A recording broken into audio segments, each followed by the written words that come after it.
On the 31st of May 1976, as part of its bicentennial celebrations, a team representing the United States of America would face England at the 100,000 capacity John F. Kennedy Stadium in Philadelphia, just 6 miles from where the Declaration of Independence was signed 200 years earlier. The England team sheet featured the likes of Kevin Keegan and Trevor Brooking, who would be lining up against America's star-studded squad of Bobby Moore, Pelé and… hang on a minute. Bobby Moore? Pelé? What's gone on here then? In the summer of 1976, the Bicentennial Cup Tournament invited the footballing powerhouses of Brazil, Italy and England over to the USA to take part in a week-long footballing jamboree.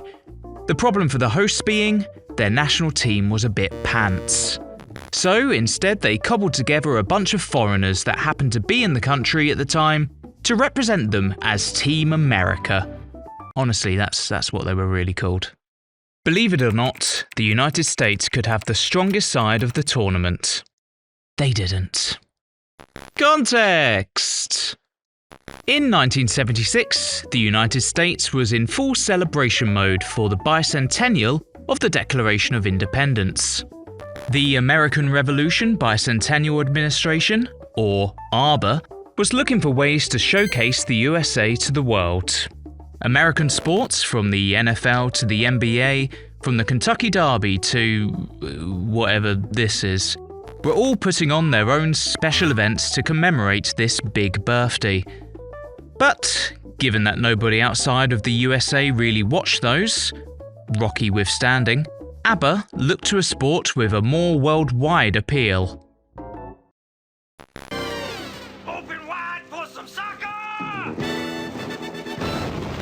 So, in December 1975, Arby's and the United States Soccer Federation announced the American Bicentennial Cup, a 4-team battle royale with cheese that would put the United States of America against some of the biggest national teams in world football, or whoever was available at the time. In what was obviously a very considerate move in anticipation for such an event, both England and Italy failed to qualify for the 1976 European Championships, meaning they were both very available. While adding the winners of the 1970 World Cup, Brazil, would surely give the tournament the star power it needed to be a success not only domestically, but on the international stage. And a success they desperately wanted it to be. With soccer popularity on the rise in the States thanks to the North American Soccer League, the United States Soccer Federation wanted to capitalize on this opportunity. A secondary goal of this footballing birthday bash was to prove to FIFA that the United States was not only capable of hosting the World Cup, but there would also be an appetite for it from Americans.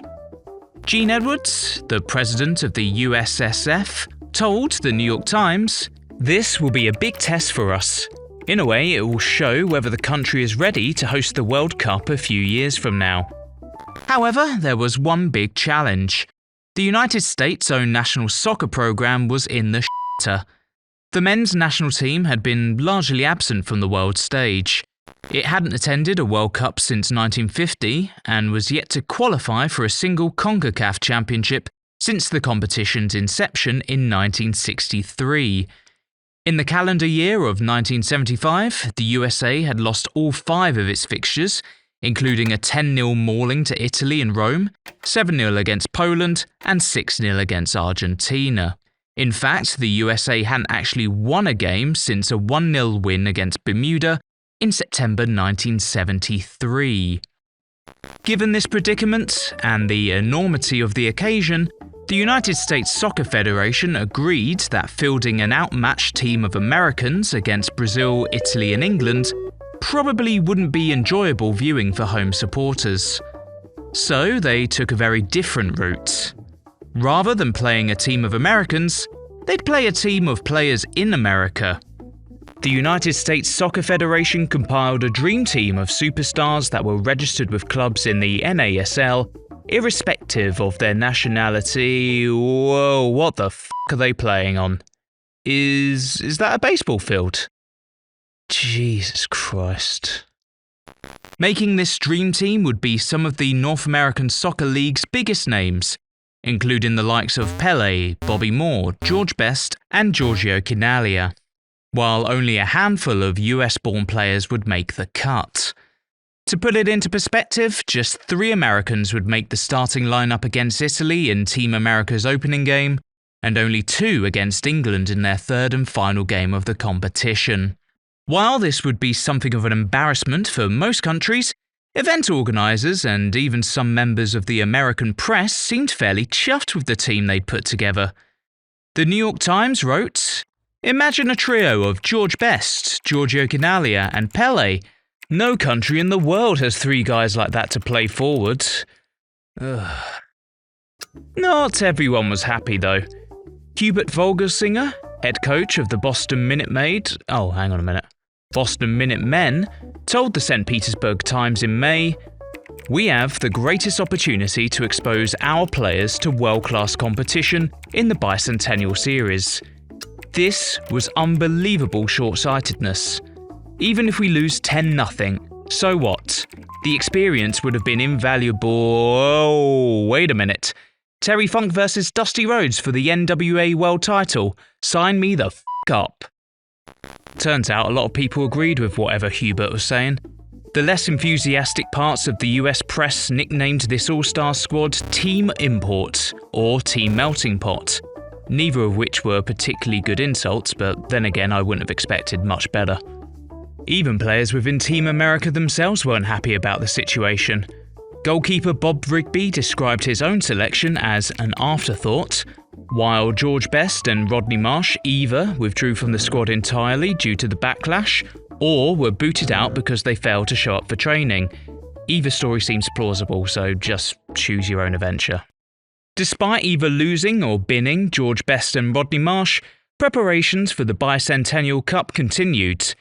English coach Ken Furphy, then in charge of the New York Cosmos, was recruited to lead this American dream team. Worldwide broadcasting deals were announced, and NASL Commissioner Phil Woosnam went into full-on promo mode. "I will say, right now, that in 10 years, soccer will be bigger than football," before adding that US soccer was about to explode. Which he was kind of right about, just not perhaps in the manner he hoped. So the stage was set. On May 23rd, 1976, Team America would kick off their Bicentennial Cup campaign against Italy. 33,000 fans made their way to the Robert F. Kennedy Stadium, while American households tuned in to watch in eager anticipation. Surely this team of soccer stars and stripes would fight valiantly against the Italians. Team America were battered 4-0. Safe to say it was not the start that the American public had hoped for. The Team America hype train had failed to leave the station, or whatever the metaphorical departure point is, and fans in attendance were not pleased. Even Pelé himself was booed, as the penny dropped for many supporters that assembling a random assortment of football players that were mostly well past their prime and had barely played together was perhaps not a recipe for soccering success. The Washington Post perhaps had the most brutal analysis of Pelé's performance. "Sooner or later, soccer's $7 million man is going to turn into small change." Sunday, it seemed as though sooner had arrived. Pelé dragged his 35-year-old body through a horror chamber of bad passes, mistimed jumps, and blown shots. Blimey. "What did you expect?" said coach Ken Furphy. "We haven't played before, and you can't expect any organisation." While Pelé added, "There was a great deal of confusion because we weren't used to each other. Most of our players come from England, where they play a more high ball. I'm used to keeping the ball low." "All right, mate, don't blame us because you were shit." With Brazil, who had just beaten England 1-0, awaiting them in Seattle 5 days from then, Bobby Moore added, "Perhaps we'll be better next time." And to their credit, they were. Marginally. With Pelé missing out of respect to his home country, or perhaps just not wanting to play lump it up to the big man proper football, Team America managed to walk away with a respectable 2-0 loss. Though this doesn't necessarily tell the whole story. There was a sense that the Brazilians were treating the game like a fun Sunday afternoon kickabout. After Rivellino nutmegged former Liverpool defender Tommy Smith, Brazil's players were almost wetting themselves laughing, according to Bob Rigby. I was sitting next to Pelé on the bench. Pelé was always the diplomat, a gentleman. He almost had a hernia laughing. So, after 2 games, 2 losses, and no goals scored, Team America headed into their third and final game against England, rock bottom of the group. With the American Dream Team morphing into the American Nightmare Team, home supporters were less enthused than they were a week earlier. 33,000 fans had turned out for the opening Team America game against Italy. Just over 20,000 travelled to the King Dome in Seattle against Brazil. By the time they faced England, just 16,000 fans scattered themselves around the 100,000 capacity John F. Kennedy Stadium in Philadelphia. Those who did bother to show up witnessed Team America's first goal of the competition, scored by Scott Stuart Scullion. Unfortunately for Team America, they were 3-0 down at the time. The match ended England 3, Team America 1, with the one saving grace for the American fans in attendance being that at least they got a glimpse of Jerry Francis's quite extraordinary hair. Shave those sideburns, mate. What more can you ask from these players? Well, probably more than one goal, Ken. I'm not putting the blame anywhere. These teams have played together for years. We've been together 7 days. It's only a game, not death. Brazil and Italy obviously didn't get that memo. 36,000 fans were treated to a much more, intense de facto final between Brazil and Italy, in a game that saw 5 goals, 3 red cards, and at least 1 challenge that would be classified as aggravated assault in some countries. Brazil won the slobber knocker 4-1, securing them the first, and only surprisingly, U.S.A. Bicentennial Tournament Cup. For the United States, it was a somewhat humbling experience. Despite throwing together a star-studded squad, they hadn't managed a single point. Well, at least not many people were there to watch them, I guess. While initially there was much optimism for the tournament, Team America's performances had fallen short of expectations. With Team America neither winning nor showcasing American talent, there was less of a reason to watch their matches. Despite the star power, fielding a losing team of foreign freelancers would have been a real turn-off for many Americans, particularly given that the sport was on the fringes as it was, and the patriotic nature of the event in the first place. On the other hand, these games still got better coverage than an average NASL fixture. So, would this translate into an explosion of soccer popularity just as Phil Woosnam predicted? Well, yes, actually. But also no. Sort of, kinda. After the U.S.A. Bicentennial Tournament, Bob, average attendances in the NASL did see a boom, peaking to 14,440 per game by 1980. Still far short of the NFL, but it's a start, I guess. However, results varied club to club. The New York Cosmos, for instance, saw their attendance boom from an average of 3,500 in 1974 to a peak of 48,000 in 1978. While on the other hand, clubs like the San Jose Earthquakes, Dallas Tornado or Portland Timbers did see a bump after the Bicentennial Cup, before plateauing or just slipping off. And ultimately these attendances would be zilch after the league folded in 1985, and domestic professional football wouldn't return to the United States until 1996. So, not exactly the 10-year plan Phil Woosnam and co were hoping for.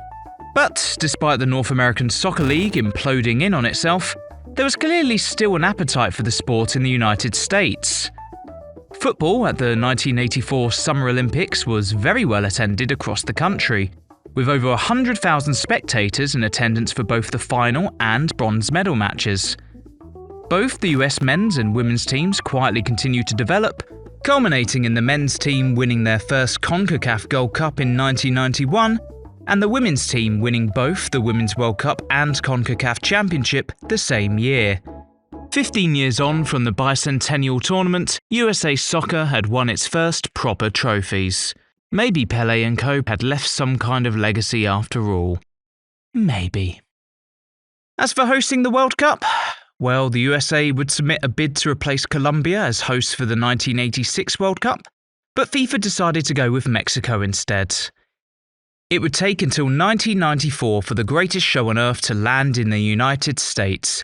18 years on from the lukewarm reception of the Bicentennial Tournament, World Cup '94 was the biggest and most attended World Cup in history. For now.